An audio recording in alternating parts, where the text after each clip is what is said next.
Барлықтарыңызға сәлем, менің есімім Алина. Осы жылы 2021 жылы жаз айында Work and Travel бағдарламасы бойынша Америка Құрама Штаттарына бардым.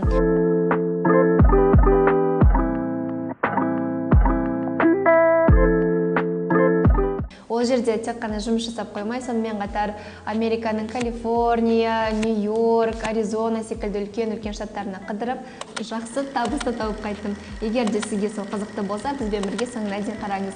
Жалпы өзім туралы айта кететін болсам, Вирджиния Бич штатында, Вирджиния қаласында жұмыс жасағам. Менің позициям kitchen helper болды, яғни мен кухняда поварға тамақ істеуге жалпы барлық жағынан көмектестім.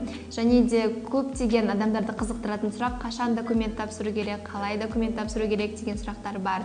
Ең бірінші сұраққа жауап кететін болсақ, документті сіз бірінші, екінші, үшінші курстан кейін тапсыра аласыздар. Өйткені Work and Travel бағдарламасы ол студенттерге бағытталған бағдарлама. Сол себепті 4-ші курстан кейін документ негізінде тапсырмаған дұрыс деп ойлаймын.